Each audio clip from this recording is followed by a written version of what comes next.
Welcome back, everyone, to a brand new episode of the Crypto and Muay Thai podcast. I'm your host, Chris Brookins. I'm super excited today to introduce our special guest, Josh Olszewicz. He is one of the lead traders at Techemy Capital, which is an investment fund that's based out of New Zealand. He's also one of the primary content providers for Brave New Coin in terms of his technical analysis. So if any of you guys have been on Twitter and been in the crypto Twitter sphere, specifically looking at Ichimoku clouds in terms of technical analysis, you'll 100% know who our special guest is today. If you don't, then you're about to get a great introduction and learn a couple things. So without further ado, Josh, it's a pleasure to have you on the podcast. How are you doing today? Good to be here. So you're technically Midwest though, right?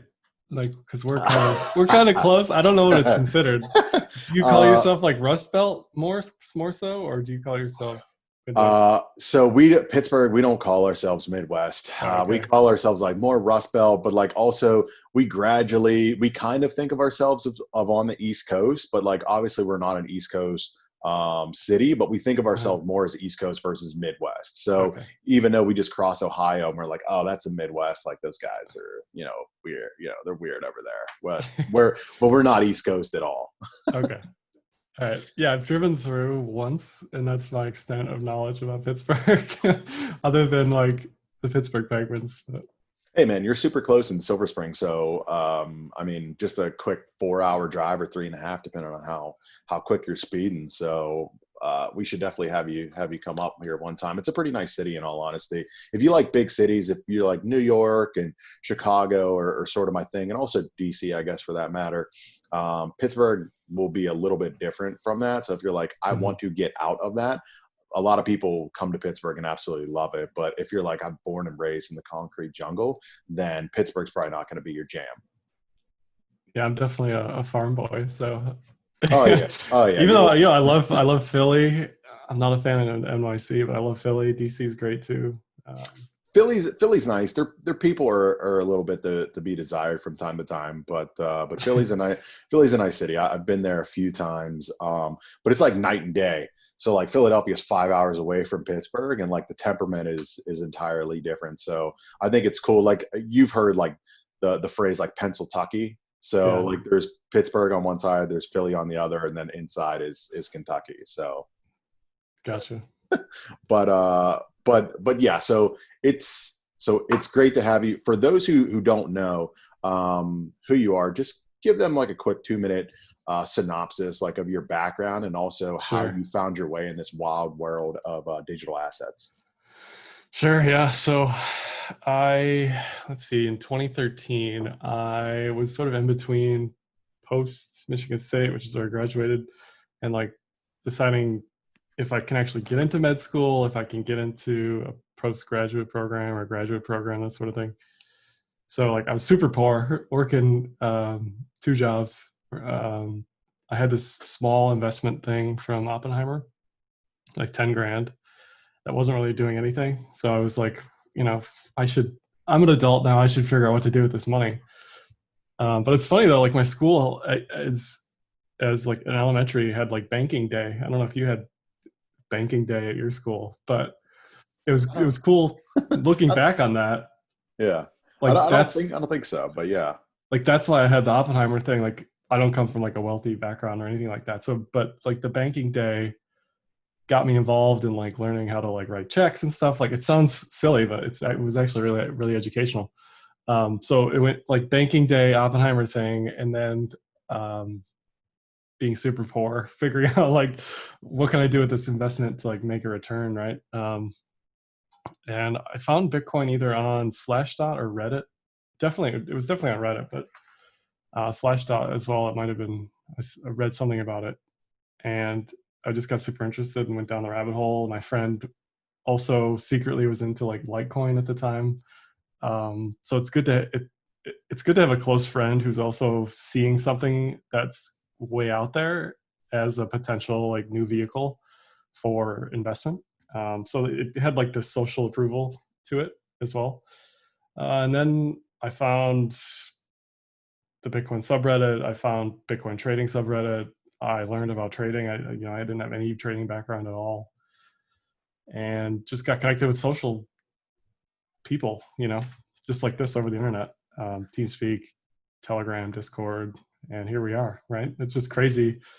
My intent was never like, let's create a bunch of content all the time, or let's learn how to trade. It was just like, I need to make money, and this was a way to do it. So Got you. So how did you end up, teaching yourself how to trade? So it's like you saw this, there's the social piece where you're like, okay, this is interesting, and your friend is already in it. How do you go about sort of like that initial foray into presumably like taking a couple lumps, given there's always going to be that learning curve, especially jumping into this particular asset class, to saying like, okay, I need to try to figure out how to teach myself some brand of technical analysis and move forward, or else I'm just going to continue to sort of lose money or be like feast or famine, where maybe you jump on the hot thing and you make 10x and you think you're the smartest guy in the room, and then you lose it all because it completely reverts back, or you jump on another one and it doesn't pop up. yeah, so I first finally bought in at like October, November 2013, and it was close to the top, right? December 2013 was like 1200 or something on Gox.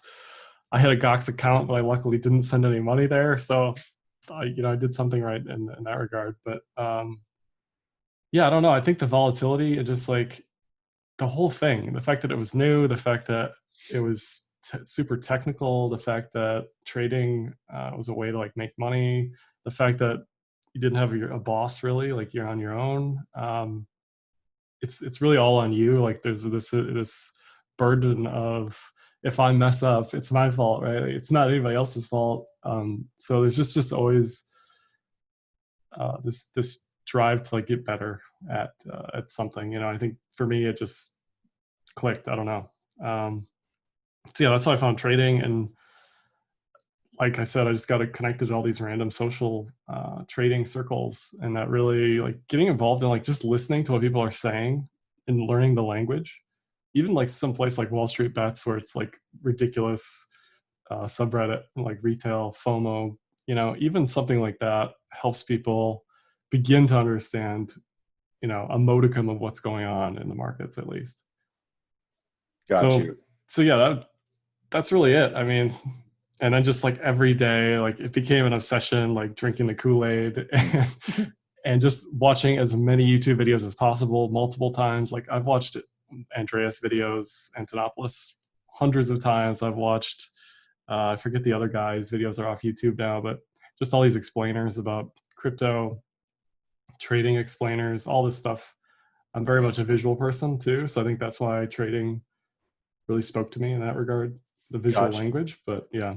Got you. Is that why you started to like put out YouTube content? So for those who don't know, if there's anyone listening, I mean, Josh has, a pretty popular YouTube channel where, it's a lot of education in regards to some of the technical analysis frameworks or indicators or whatever you want to call it that he uses.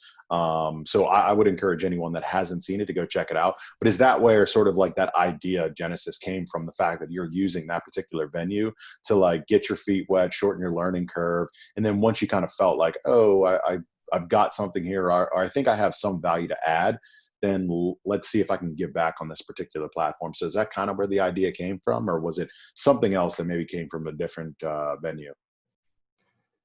Yeah, I feel like when you participate in something and watch something a lot, if you like soccer, you watch soccer, you probably want to play soccer. If you watch Muay Thai, you want to get involved, you want to do it yourself, right? So that was part of it for me. It's like I said, well, I was watching all these videos and I thought to myself, well, why don't I just start making my own, And it sort of acted as a trading journal looking back on it as well.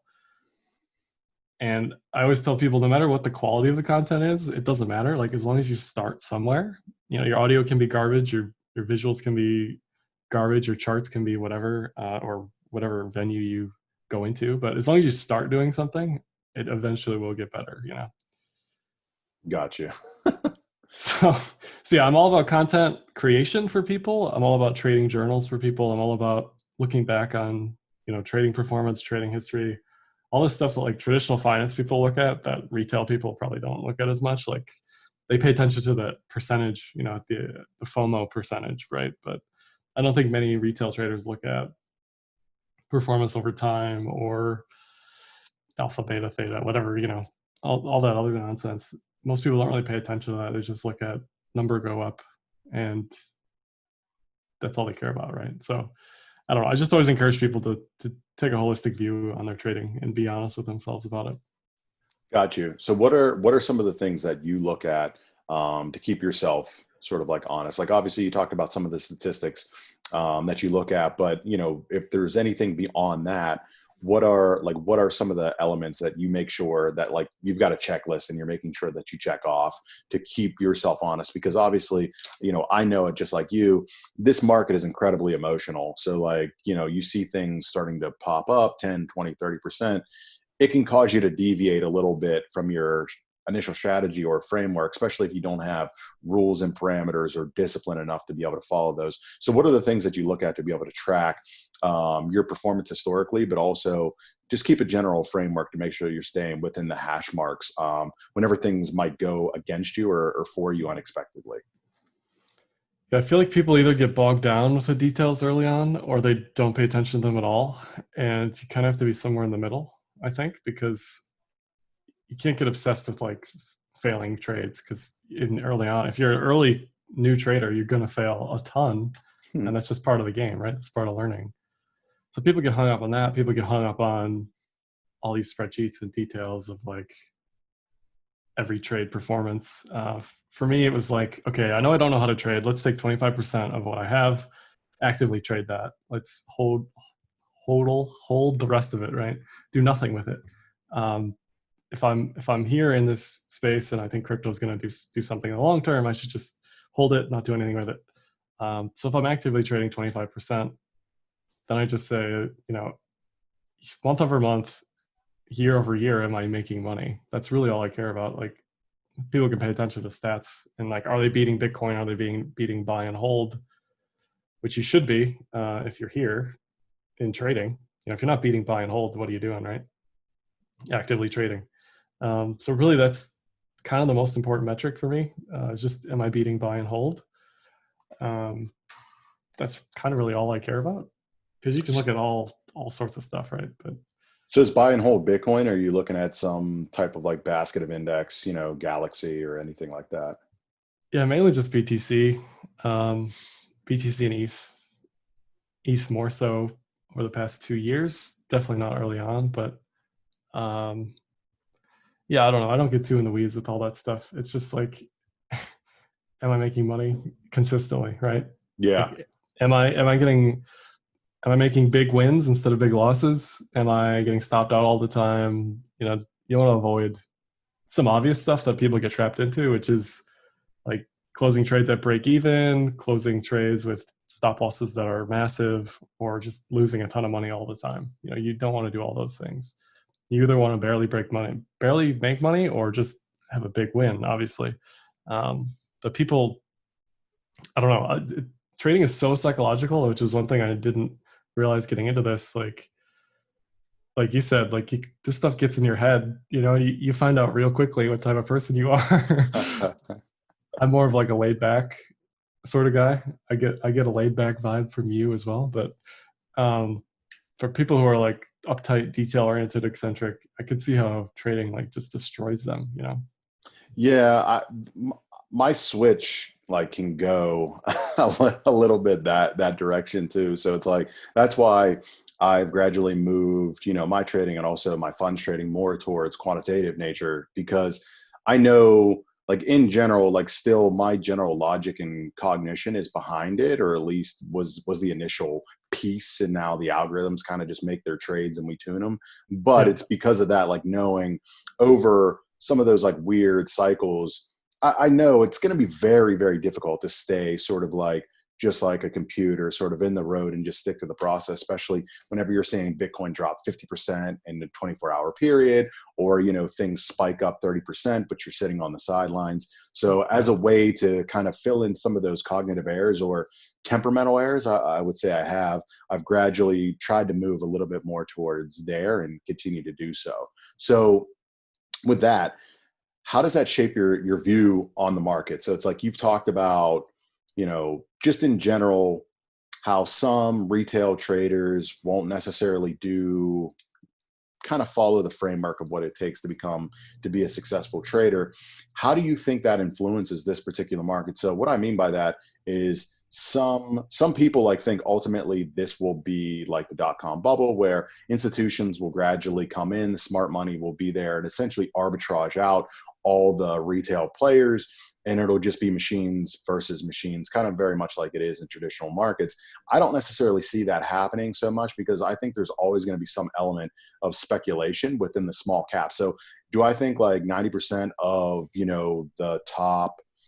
beneath the top 50 or top 30 are going to go away? For sure, in some frame or capacity, but I still think that there's going to be a giant suite of digital assets to trade from, because there's always going to be this new innovation, this next thing coming up that's either trying to be a scalability solution or a competitor or whatever have you, which will lend itself towards more retail or smaller quant type shops, given there's a risk there that institutions with more sophisticated algorithms that need a lot of data to be able to train that might not necessarily want to participate in, and not including the liquidity as well. So how do you see the market, like from that perspective? Do you think that there'll always be a place for retail within this particular space? And do you think that's positive for the space long term, if there is a little bit of that? Yeah, so I think retail will always be here regardless. I mean, even in traditional finance, look at right now, it's happening with Robinhood and all these other like strictly retail platforms. And their data is being sold to the HFT guys, sure, but the retail people are still being involved, right? And they're in a big way, So I don't think retail is ever going to go away. I don't think, technical analysis is ever going to go away. I don't think people controlling their own funds is ever going to go away. So I don't think, Travis Kling said this. I love the guy, but I disagree with him on this point, that he said retail led the first wave in crypto and institutional is going to lead the second, and retail's dead because they're all burned from losing a bunch of money. But people forget quickly, look at what's happening with the DeFi stuff. It's astronomical, the amount of retail interest there, as far as the yield farming and just basically playing penny stocks that are very clearly pre-mined or have not scalability, but tokenomics issues, So I was just going to say, I totally agree with you in all honesty. I just wrote a Forbes article, like talking about that, like saying how some of people's comments, like Novakrat's as well, saying that retail is going to be the next wave that's going to drive this next bull market.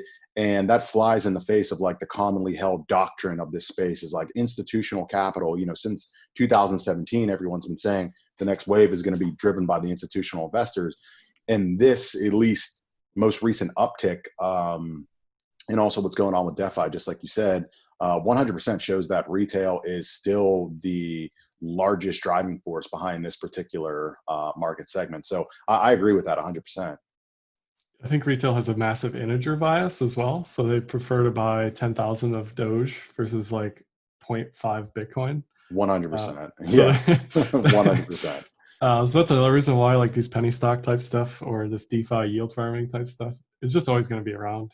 It's either going to be ICOs, it's going to be master nodes where you can buy a master node for $4,000 on Pivx, for example. There's always going to be something, right, that's going to bring retail in. Whether or not it's exactly savvy or up to snuff is another question. But I think retail is going to be here, and just the ease of creation of all this stuff. Like there's a new DeFi coin every hour, it seems like. I can't even keep up with the amount of new stuff that's coming out, which is great, because it's great from a like technical standpoint, because it just means that even though 90% of those projects are going to fail, the 10% that don't may actually make something that's like decent, To me, DeFi is just a bunch of people lending to a bunch of other people who are speculating. So it's like at the end of the day, what's really happening here, it's not like anything particularly important, I feel. I don't know about your opinion, but no, I agree with that. I think I love the idea of DeFi. Like I've said that several times before. I love the idea of it. I think in its long term, or maybe like its 2.0 version, or even 1.5, it has the ability to really create like substantial change, like within the sort of like the composition of financial markets or Yeah. financial services in and of itself. But I think right now we're far from that for a variety of reasons. One of them being just what you said. I think there's no real legit demand for what's being built, in all honesty, besides Yeah. speculation saying like, I've got a bunch of BTC burning a hole in my pocket and I want to get some yield on it. And I don't care. Like I want to be blind to the risks that I'm getting that yield. Or people are saying like, oh shit, like they're getting 12%, lending on compound. Like, let me get some of that. And compound is flying up by 50% over the past 2 days. So I can double dip. There's no real legit thing saying like, oh, my business, I'm, producing widgets and I want to make sure that I take out a working capital loan because I'm sending my widgets to, whatever Josh across the sea. Like there's no real legitimate economic use case behind it. And also the second thing is technical. So like, again, the most recent DeFi sort of exploit that was out there lost, I can't remember what, like $371,000 or something with Opine. Is that what the protocol was called? But I've talked about it before. I've spoken. I'm not a technical guy. I'm not a software engineer by trade, but we're here in Pittsburgh and I'm an alum of Carnegie Mellon. So I talk to the smart people all the time and they're just like, we could easily, break this, crash this, or figure out an exploit to be able to essentially steal money from a variety of DeFi protocols. So it's like, okay, I know that the technological element of it is getting better, but it's still not there and has the potential to cascade as complexity, as like people start stacking more and more DeFi layers upon one another. I think the risks continue to grow like exponentially. If they can get past that, then I think DeFi is going to be like a potential game changer, the same exact way you look at Bitcoin now as a game changer for an alternative store of value or a different asset class or medium of exchange to be able to transfer money instantaneously, across the globe or whatnot. But that is my very long-winded view of DeFi. I love it in theory, but I think practice, we've got a little bit more work to do. Yeah, I mean, it's very, very, very early. It's like, it's pre-Wild Wild West because literally you and I could just spin something up, get it listed on Uniswap, and off to the races we go, right? But yeah, I mean, there needs to be standards, there needs to be audits, which is happening more and more. But yeah, I don't know. I see some of these people. So I recommend everybody have Twitter. Number one, if you're a trader, even if you don't have to interact with anybody, but you need to just lurk and see what people are talking about because it's always relevant. Because you never know, right? You don't know what you don't know, and if you're blind to something, even if you're not involved directly, it's always just good to check it out. So that's why I'm on Twitter, really. Like I'm on Twitter to see what everyone else is talking about. But you see all this people talking about this percentage gain on XYZ token, and I'm just like you, like, wow, these risks are just way too big for me. The smart contract risk, the team risk, I don't know, the attack surface risk. It's just like, I don't know. I just feel like it's people just desperate people trying to make money. I don't know. It's a I'm not a lottery. fan. Yeah, I mean, it's a lottery. If you can get in, and Yeah. typically, unfortunately, still some of the moral hazard that is present within this space is that some of the funds can get in and seed it for the safe tokens and essentially get a free ride off the back of the retail and still essentially guarantee that they're going to make a bunch of money, whereas like the retail investor looking to get in as an issuance, you need to have a framework to be able to get in, but also be able to get out whenever because that is not going to hold. So like one of the coins I was looking at recently was Kava. I don't know shit about Kava or anything like that.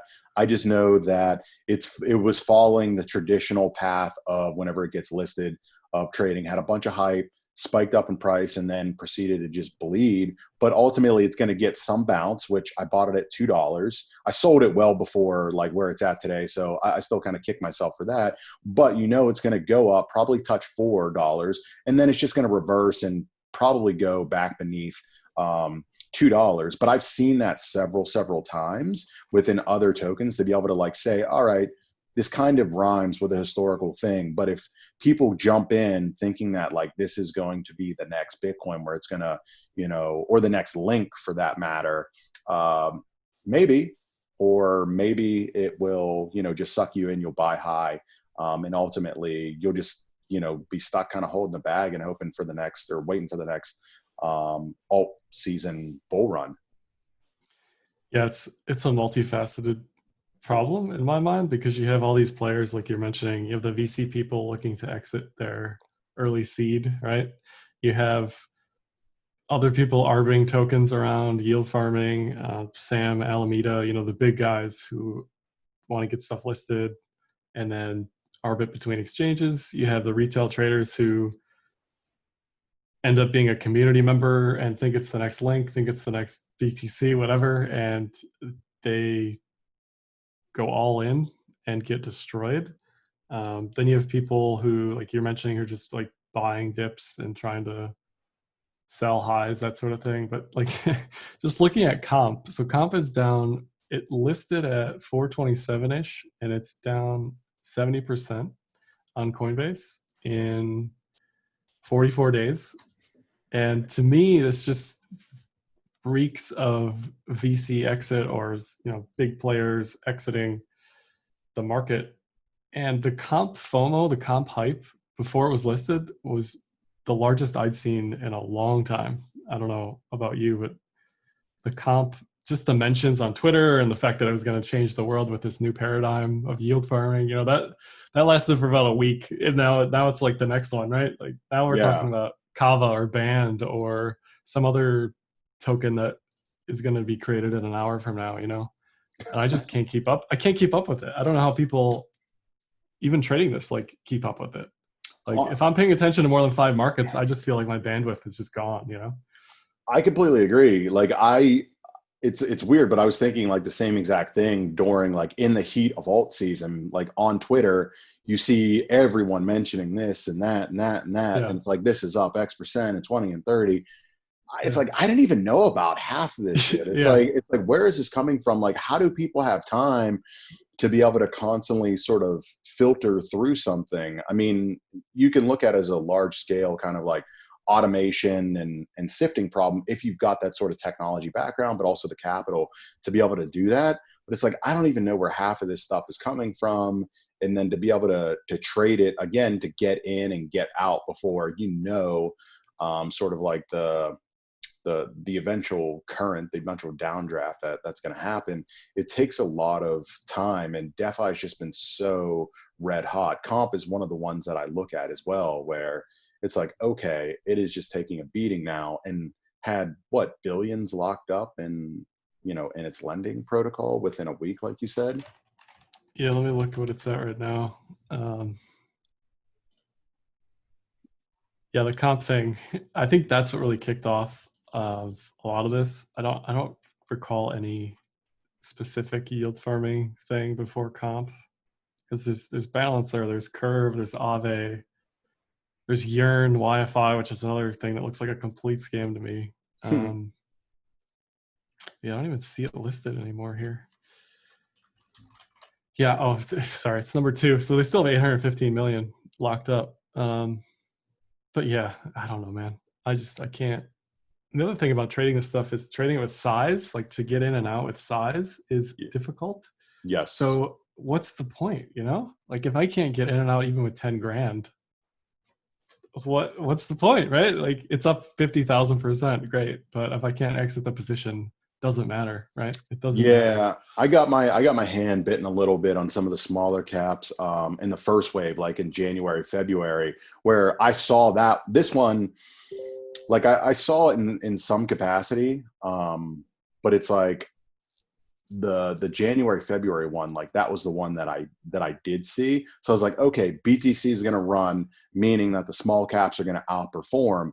But then whenever sort of like the paradigm switched very quickly, I was, I'm putting bids out, asks out every few cents just to remotely break it up to be able to get out. Eventually I did, but I quickly learned that in times where I think the paradigm can switch quite quickly, like the juice just isn't worth the squeeze to try to play around in some of those small caps, despite it can run up quite quickly, quite fast.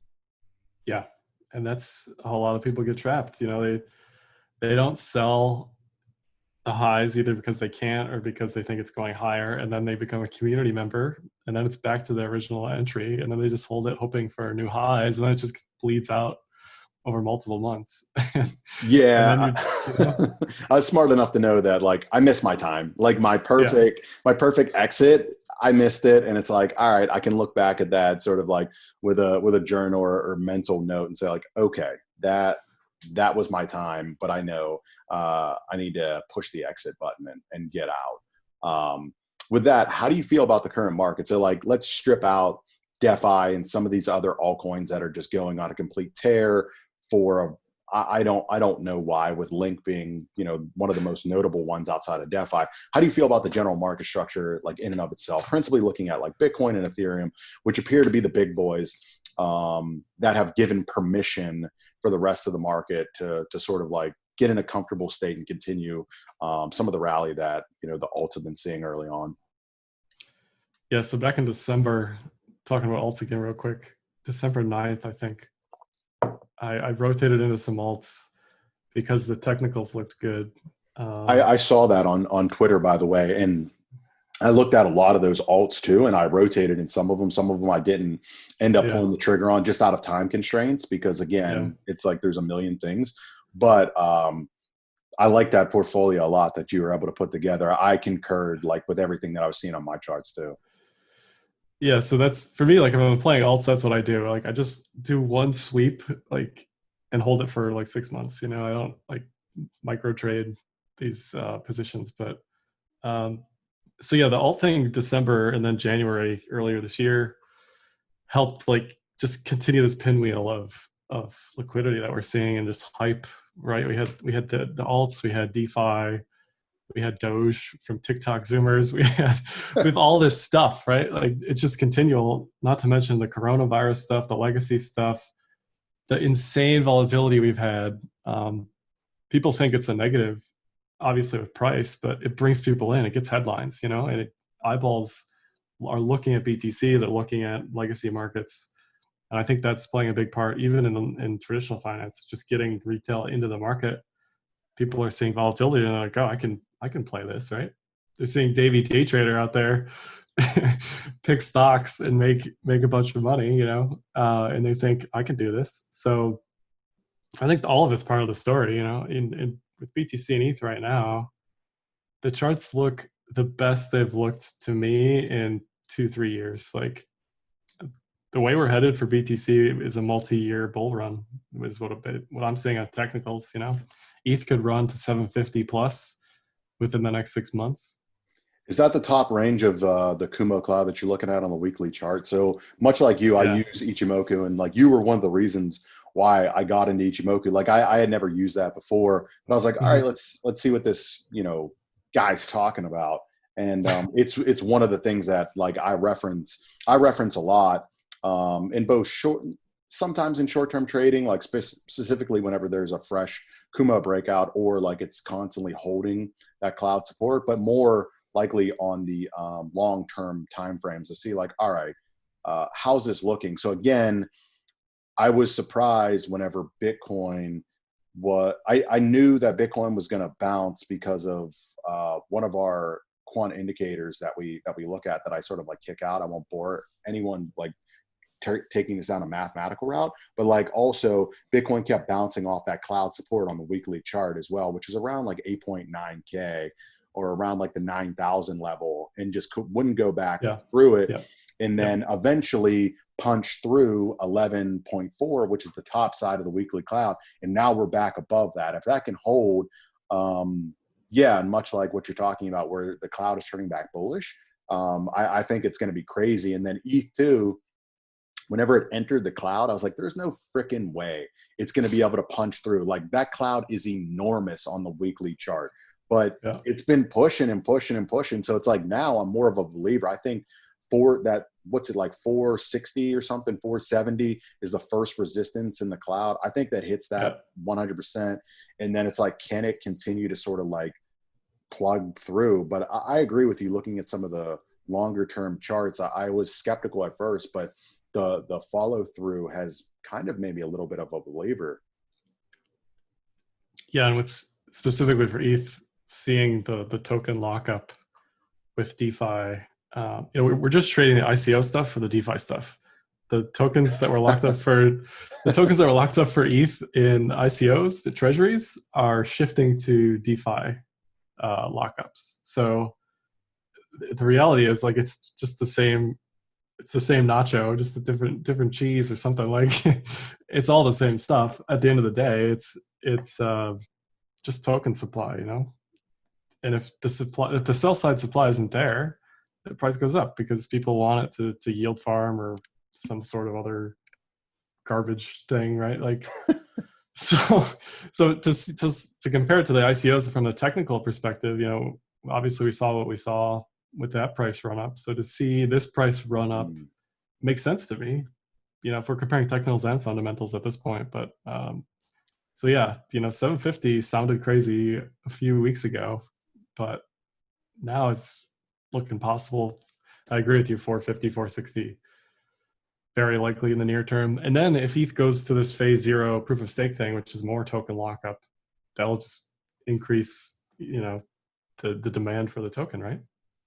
I think that's an interesting point. Like, admittedly, because I'm from more of a quant background, I tend to focus on that element sometimes a little bit too much and miss on some of like the obvious fundamental things that might be sort of like staring at you right in the face. And I think the fact that you said ICOs, it's the same exact thing. The ICO run up, like the shortage of ETH because every Tom, Dick, and Harry was issuing an ICO back in 2017 is the same exact thing of this sort of DeFi layer where every Tom, Dick, and Harry now is creating a new DeFi protocol to be able to lend and do all the growth hacking and stuff like that, the yield farming that is the new soup du jour of the day. That all makes perfectly logical sense. And that's what I like about this space is it's boiled down. For as much as people want to, talk about this metric, that metric, blah, blah, blah, it's just supply and demand at the end of the day. And it's like, okay, there's more and more supply that is getting locked up or cannot be utilized, but there's simultaneously more demand that is chasing after it. With that being said, that has the ability to end poorly if the cycle continues to go, specifically like if there is some major crash or rush to the exit gates in DeFi, very similar to what happened, with the ICO craze of 2017. I think that'll happen. I say I'd call it just a massive long squeeze because that's what it was for the ICOs.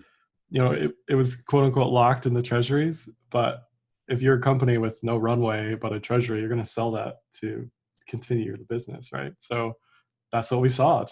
We continue to see it, this slow drip of ETH, a month over month. And we finally had this new shiny thing called DeFi to suck up all that ETH that's getting dumped into the market. And like you said, it's just supply and demand. So that's what we're seeing, It's so funny because that makes such perfect sense to me.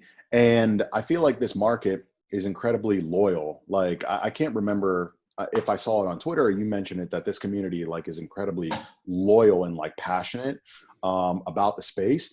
But you have like these lull periods where it's like maybe price will go down a little bit or it'll just range trade, like what we saw recently with Bitcoin after the halving hype. And they're just waiting. Everyone is just waiting like for that next permission to sort of like go balls to the wall, limit long. And for Bitcoin, it was the bank thing, or at least the narrative is that banks are now officially allowed or permissible that they can hold Bitcoin. And then for the alts, it was DeFi season. And now Ethereum, it's like, okay, this is our next thing. Like, let's go in. And then once ETH sort of broke past some of those critical resistance points, now it's just going and just going. Yeah, I mean, looking at the chart, talking with my trading group, the people that I talk with all the time about crypto stuff, most of us are like, we can't really justify re-longing up here if you're out, just because things look so hot. But at the same time, as we're sitting here, BTC's at 11.85, and it just looks like a rocket ship, right? Like we're the highest weekly close, or this will likely be the highest weekly close since January 2018. I mean, it's just insane how close we are back to an all-time high. And I think that all-time high level is a magnet for people, just like it was when the all-time high was like 1200. It's definitely a magnet that people are looking at um, for price as far as where it can go. You think we have a short-term consolidation given things have run up so quickly, so fast, and then it just sort of maybe accumulates, consolidates a little bit, and then starts its march back up to try to take out the Libra highs first, and then ultimately push past and try to get that 2017 all-time high? Yeah, I don't want to call like a new all-time high in 2 months or anything. Every single call that I've done on a podcast has been like just complete shit. Like it hasn't remotely materialized. So don't worry, we won't hold you to this. Yeah, I mean, I'm Mr. 33K, so if anything, I'm the poster child for Yeah. calls like that. But I was saying when we were at 9, if we don't break down from 9 and hit 7, we're gonna go and break up and hit 13, because I'm just looking at yearly pivots, based on math again. So that's the range for me, is 8, it's 7 or 8 or 13, and it looks like we're going to 13, which is the local high from Libra, like you're mentioning, or the plus token Ponzi run up from April to June 19. So I think that's where we're headed in the short term. Certainly, we had this mini consolidation over the past few days on BTC that looked like a reversal, but that's been canceled quite quickly. What do you think is going on with gold and all that stuff right now? Do you follow the metals at all? I don't follow the metals too closely, in all honesty, just for like bandwidth issues. But I've heard that it's broken out above 12,000, and I did a report for Brave New Chris, it's Coin. at 2,000. Chris, it's Oh, broken way above. it's at it's But at that's two. okay. That's what Not, I don't know that's any gold, so it's whatever. But that's what I meant. You know what I meant. yeah, of course, yeah. So I don't follow it that often, but I did do the report with Brave New Coin at the earlier part of the year, and gold was one of the things that we were looking at. It that it looked like it was freaking prime for like a multi-year breakout in terms of volatility, but also had broken out of its consolidation range. So the fact that it is back above 2,000 and up like 30% for the year, it doesn't surprise me at all. I think it'll continue to march higher. How much so, I don't know, just given it's less of a beta play, obviously, versus Bitcoin. So you could probably look at it right now as a 2-to-1 ratio. So if you think gold's going to go to 40% this year, then you probably look at Bitcoin's going to be up at least 80% year to date. It's kind of how it's worked out this year. But the macro environment is extremely conducive, very similar just in 2008 for gold going on a multi-year run. The question is, will that matriculate to Bitcoin? And my hypothesis is, I used to be somewhat of a macro guy, as you might tell, which I've sort of left behind for just math, because I look at it as more reliable. But I think my position has been that Bitcoin is transitioning to a store of value, but it's still like within that weird hybrid state to where if everything's risk off, like it, or remotely risk off, or there's some uncertainty, Bitcoin is gonna fall with the general market. And you've seen that with spikes of equity correlation and stuff like that throughout the year. But in times of stability or certainty, saying like, hey, we are going to just print and print and print so that we can keep the market afloat. That is stability for Bitcoin that gives it, again, an additional push to be able to go longer, not necessarily tied to the fact that it is being used as a store of value principally throughout the world. I think it is gradually doing that, and ultimately will get to that store of value status, but it's still kind of mixed within that range. So to the original point, I think Bitcoin is primed to continue to go higher. I don't know how much higher if things stay status quo. And Bitcoin will probably continue to follow with like a 2-to-1 risk reward ratio in tandem with gold, as long as it kind of follows this defined path that the Fed will do whatever it takes to prop up markets and try to devalue the dollar as much as possible. Yeah, I mean, so when back to how I got into Bitcoin, you know, watching all these videos and drinking all the Kool-Aid, people talking about all these doomsday scenarios. I feel like the people in metals are the most doomsday, right? Like no one wants to live in the doomsday, but in order to get to the situation we're in right now, we need doomsday. And it's pretty much doomsday with this coronavirus stuff, right? And printing. All the gold guys, all the metals guys are so doomsday. Like they're so doomsday that it's like, listen here, if you think the world is getting that bad, you don't need gold. You need handguns and canned goods. My professor, undergraduate, who was like a grizzled Wall Street vet, Jay Sukitz, he was like, listen here, we're like looking at this one like interest rate on whatever, I can't remember what it was, if it was the overnight rate or repo or whatnot. But he's like, if this ever goes beneath this level, you don't need gold, you don't need stocks, you don't need any of that crap. You need canned goods and handguns. So it's like all the gold guys are so doomsday. It's like it's going to be a reset of this. It's like if you think that that's the case, you need to be held up in a bunker with tons of land. You need to have a farm to feed yourself. You need tons of guns to protect said land and farming goods.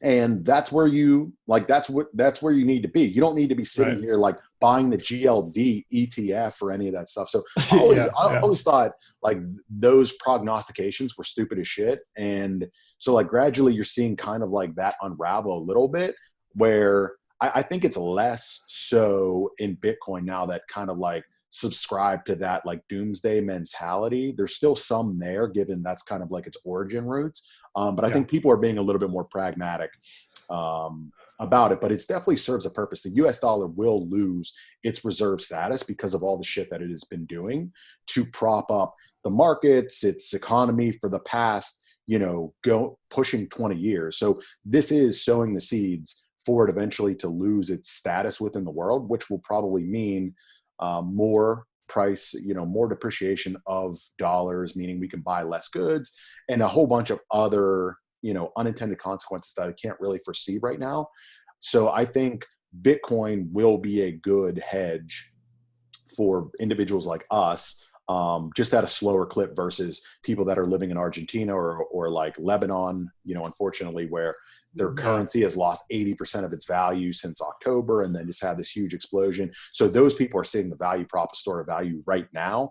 We need to cross the chasm to the mainstream, to like unfortunately the US economy and probably the Euro, the European Union as well, where the Euro will, more slowly, more begrudgingly, ultimately follow within our footsteps of just, debasing our local currency to prop up our inflated economies.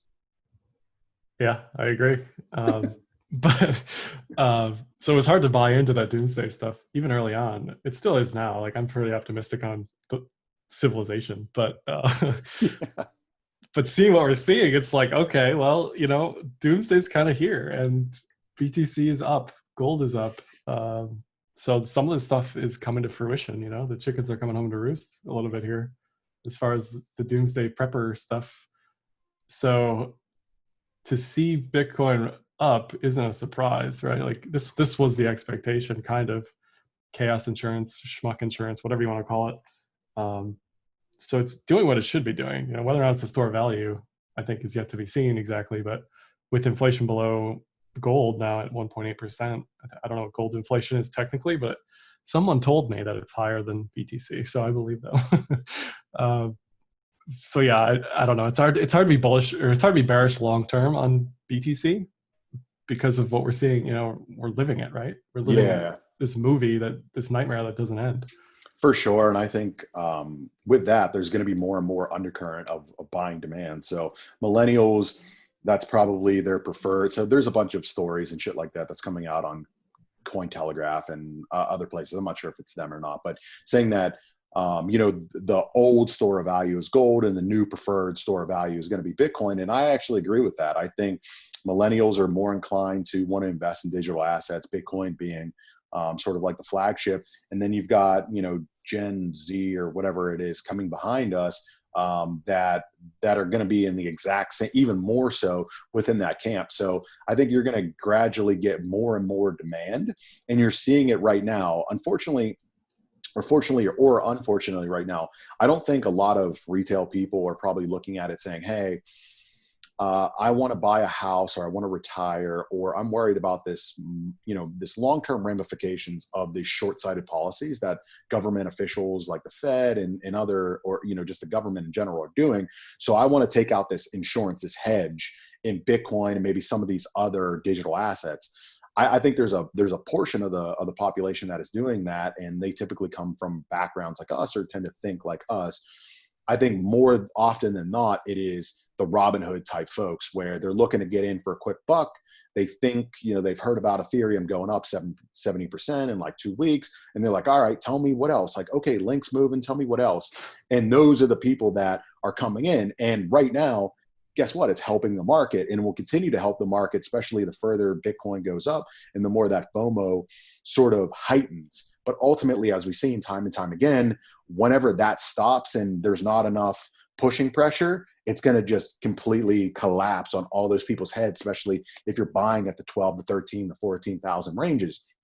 It doesn't mean it won't come back down, consolidate around 11, and then maybe push up and take out all-time highs at 20. But there's going to be a lot of volatility, and there's going to be a lot of pain in between. So I think ultimately, long-winded way of going back to to the original point is, you look at the environment, it is extremely conducive for Bitcoin. There's just going to be a lot of volatility in the interim as it sort of migrates from this speculation mentality to where it replaces like that 401k mentality where it's like, all right, this is like how, I put a quarter of my paycheck in Bitcoin and, a third of it in Ethereum or some sort of like smart indexing solution or just an indexing solution. And like, that is your nest egg for your retirement.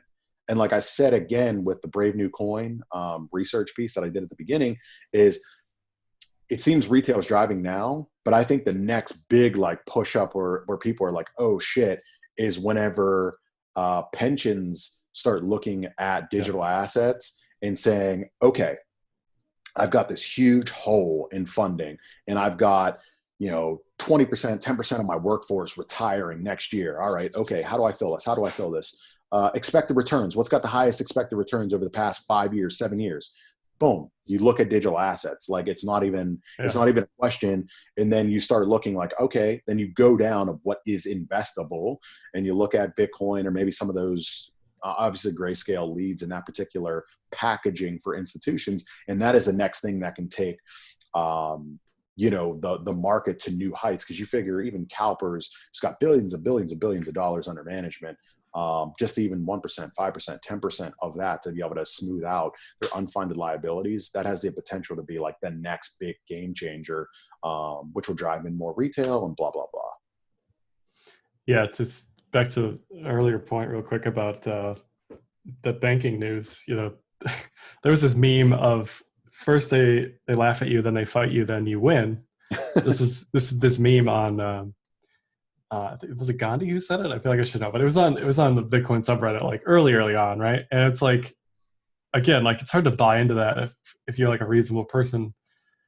Like clearly you're into crypto, so like you have some beliefs in the system and you think that the current system is whack. But to see it happen real time, to see the banks go from Citi, JPM, Goldman to talk about like it's a scam, it's going to go to zero every 5 seconds, to see them then releasing technical analysis and articles about it, and now they can hold it, and you're seeing all these insane price targets. Like I saw a target from, I think it was Citi or somebody at 125K price for BTC. So to see the transition over the past 10 years is really something. It went from being Silk Road's pet project for drugs to all of a sudden endowments and pensions want to get in, right? And yeah, it's amazing. It's really amazing.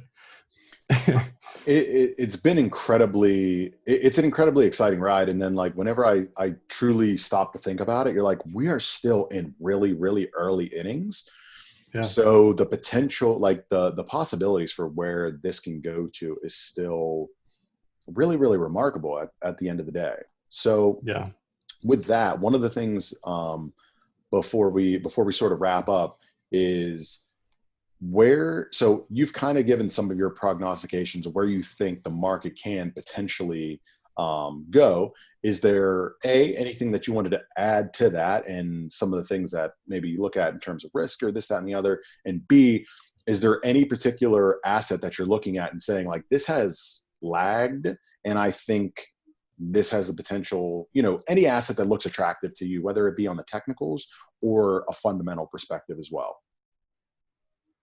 Yeah, and just hitting the supply demand conversation home again, like anything that's old and that's proof of work, like Monero, Monero's had issues with potential hidden inflation or dilution over the past few years, but something like Monero, I like a lot long term. Its inflation is near Bitcoin, around like 2%. So I like stuff like that. I hate the pre-mine stuff, like I hate Link. I never got into Link because of the reason of the supply demand stuff.